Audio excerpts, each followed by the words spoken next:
Bien le bonjour, je suis ravie de vous retrouver sur ma chaîne Au Boudoir de Candy Shy. Aujourd'hui c'est pour faire une gazette. On va parler romance contemporaine, romance historique et thriller.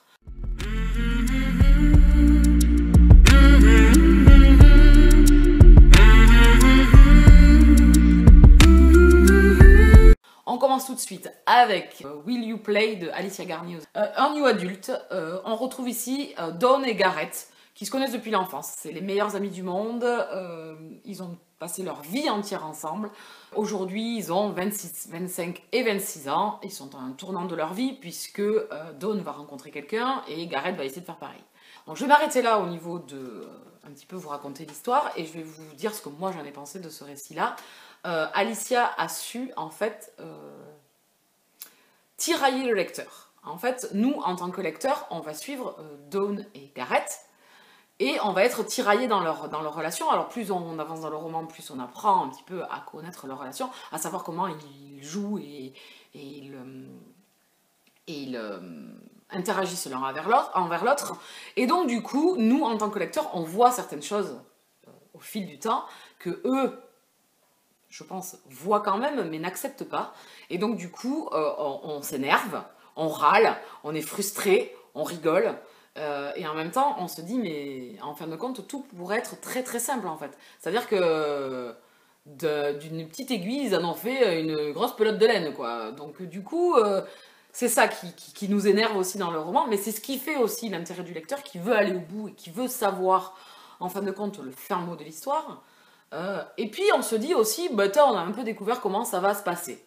Et puis en fin de compte, c'est là où on a un petit peu la surprise, c'est-à-dire qu'arrivé presque à la fin du roman, on est un peu scotché parce que Alicia arrive encore une fois à nous surprendre, à nous frustrer, et on se dit, mais mince, en fait, c'est pas si simple que ça. Et donc, c'est une romance contemporaine vraiment prenante, addictive, frustrante et énervante. Moi, au niveau des personnages, j'ai adoré Garrett. Vraiment, c'est un personnage que j'ai beaucoup aimé. Il m'a énervé par moments parce que je trouve qu'il est trop gentil avec Dawn par moment. Et donc vous aurez compris que par contre Dawn, je l'ai détestée. Voilà, je n'ai pas pu accrocher avec ce personnage-là. Je trouve qu'elle est... je trouve qu'elle fait beaucoup souffrir Garrett par moment. J'ai eu beaucoup de mal avec Dawn. J'ai eu beaucoup de mal avec la petite amie de Garrett. Et j'ai beaucoup aimé le petit ami de Dawn. Et j'ai détesté la façon dont elle le traite. Voilà, je trouve ça scandaleux. Et donc là, du coup, bien évidemment, je n'ai pas pu l'aimer encore plus avec tout ce qu'elle lui fait subir. Voilà. Et donc Josh, qui est un personnage secondaire, m'a beaucoup plu et m'a tapé dans l'œil lui aussi. Alors lui, par contre, lui aussi, il est trop gentil. Voilà.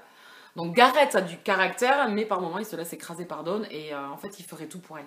Alors autant, mais je dis pas que Dawn ne le ferait pas pour lui, hein, mais je trouve que c'est quand même plus flagrant chez Garrett que chez Dawn. Parce que Dawn, elle a mis une énorme carapace, et en fin de compte, elle laisse rentrer personne, parce que même Garrett, qui est son amie depuis toujours, elle l'a quand même laissé dehors par moment. Et donc je pense que c'est quelque chose de totalement voulu par Alicia, c'est-à-dire que nous faire apprécier le personnage masculin et nous faire un petit peu haïr son personnage féminin. Enfin, moi, comment je le voyais, et elle m'a dit, effectivement, c'est totalement ça, quoi. Donc, c'est frustrant, c'est rageant, c'est drôle, c'est touchant, parce que j'ai eu les larmes à un moment donné, quand même. J'avoue que Garrett m'a touchée à plusieurs moments dans l'histoire, et voilà, c'est un personnage que j'ai beaucoup aimé par rapport à Dawn. Accrochez-vous, parce que je pense que vous allez aussi râler, être frustré, parce que par moments, comme je vous dis, vous voyez les choses, et en fait, eux, d'un truc le plus basique et le plus simple du monde, il faut toujours que ça devienne compliqué. Et en fin de compte, il y a un élément déclencheur à un moment donné que Garrett fait, ou tait, si vous voulez, il ne le dit pas, alors que s'il l'avait dit, l'histoire aurait été bien plus simple. Voilà, mais non. Et c'est ce que, voilà, c'est une romance contemporaine avec, on va dire... Alors, c'est pas péjoratif ce que je dis, les clichés de la romance contemporaine, vous retrouvez les mêmes schémas que vous pouvez trouver dans d'autres romances contemporaines. Moi, le truc, c'est que j'ai voulu aller au bout, quoi. Je voulais avoir le fin mot de l'histoire, de comment tout ça allait pouvoir finir, parce qu'à un moment donné, ça, c'est autodestructeur pour Garrett. Et j'ai trouvé bête, enfin, je me suis dit, mais non, on fait pas ça, parce qu'en fait, c'est lui qui se fait du mal. Donc voilà, et la fin là, avec, enfin il y a un rebondissement sur la fin où on se dit pareil, ça peut pas finir comme ça, et ensuite ça continue et on se dit mais comment tout ça va pouvoir être rattrapé quoi. Et en fait, il y a, pareil, ce que j'ai aimé c'est que c'est sur longtemps.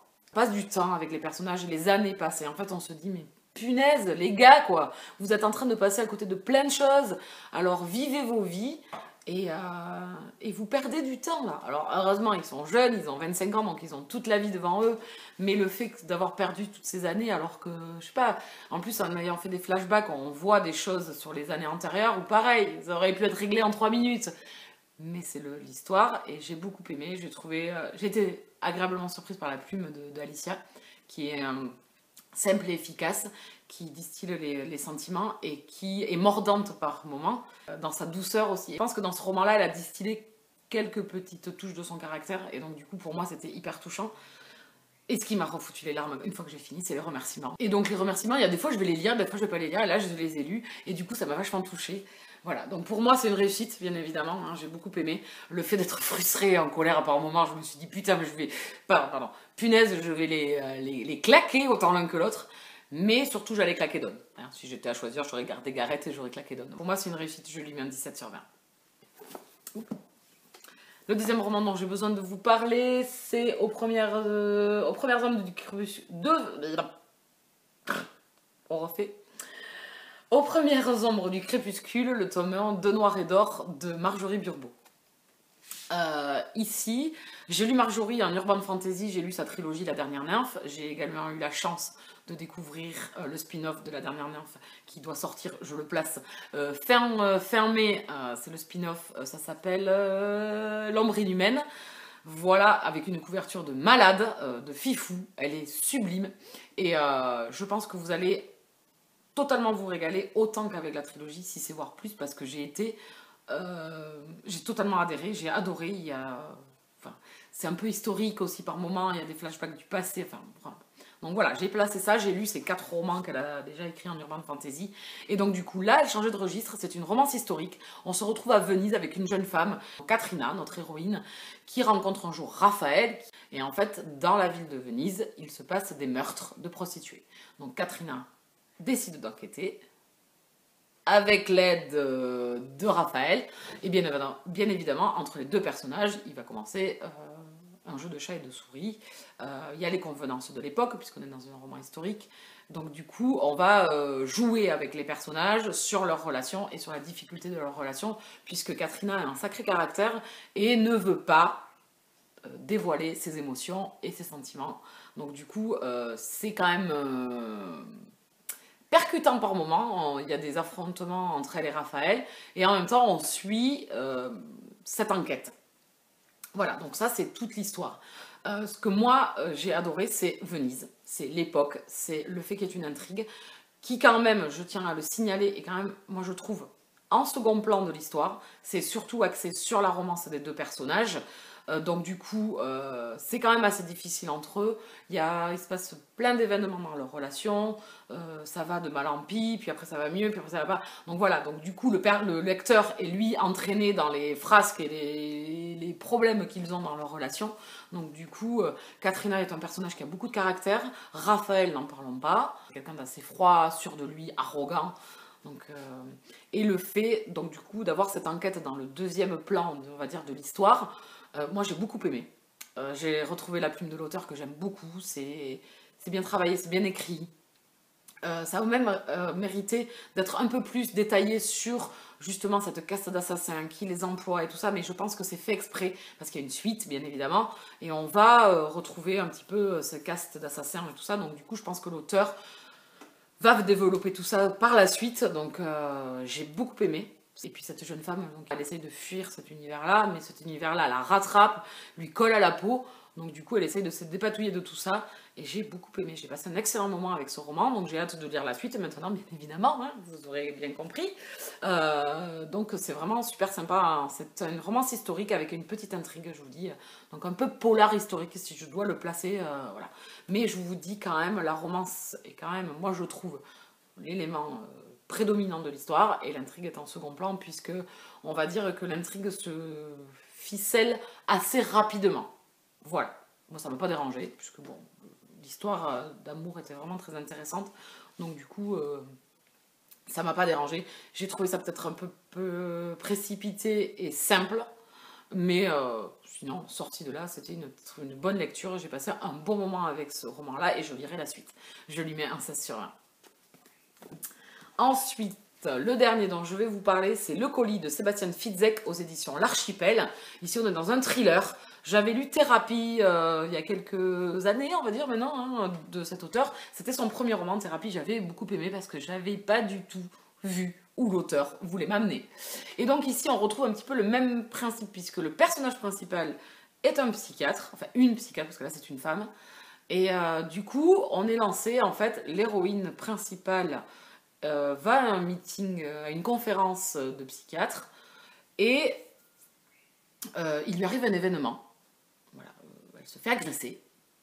Et donc du coup, on se retrouve 6 mois après, et elle reçoit un colis chez elle. Et à partir de là, l'histoire débute. Alors, il faut savoir que quand même, ce début avec le colis, etc., la mise en place de l'histoire, ça prend quand même presque la moitié du roman. Et le lecteur, en fait, ne sait pas qu'est-ce qui est réel. Enfin, moi, c'est comme ça que je l'ai ressenti. Qu'est-ce qui était réel et qu'est-ce qui ne le sait pas. Parce qu'en fait, le personnage principal, la psychiatre, dû à cette agression, et alors, il y a un rapport avec son enfance aussi. On ne sait pas si elle est lucide ou pas lucide, quoi, en fait. Donc, du coup, on est un peu comme elle, dans le flou artistique. Je trouvais que c'était assez dérangeant pour le lecteur, parce que du coup, on ne comprend pas trop. On ne sait pas du tout où on nous amène. Alors, il nous envoie sur une piste, donc du coup, moi, j'étais plus persuadée que c'était ça. Et puis en fin de compte, pas du tout. Et en fin de compte, c'est plus alambiqué que ça. Par contre, quand on a le fin mot de l'histoire, je vous dis de la moitié à la fin du roman, moi j'ai pas pu le lâcher parce qu'il me fallait les réponses, et il me fallait le fin mot de l'histoire. Et j'avoue que c'est super bien mené parce que j'ai été alpaguée. Et quand j'ai eu le pourquoi du comment, je me suis dit, ah ouais, quand même. Le problème que j'ai eu, c'est le départ. C'est-à-dire qu'au départ, j'étais dans le flou artistique. Mais je comprenais pas du tout. J'avoue que l'héroïne m'a complètement perdue parce que bon, elle est sous antidépresseur, elle prend énormément de cachets, donc du coup, on ne sait plus ce qui est la vérité ou pas la vérité. À un moment donné, il se passe un événement avec un ami de son mari, puis le gars lui dit qu'elle a rêvé, alors du coup, on ne sait plus si c'est vrai ou si c'est pas vrai. Après, elle s'embarque dans des trucs. Alors en plus, elle devient, due à son agression, elle veut plus voir les gens, elle est enfermée chez elle, donc elle est complètement tarée. Donc du coup, le fait de prendre ces cachets-là, on ne sait pas si on l'oblige à les prendre, ou si elle les prend d'elle-même, ou si ce qu'on lui dit, c'est réel. Donc du coup, à un moment donné, je ne savais plus à quoi me fier, quoi.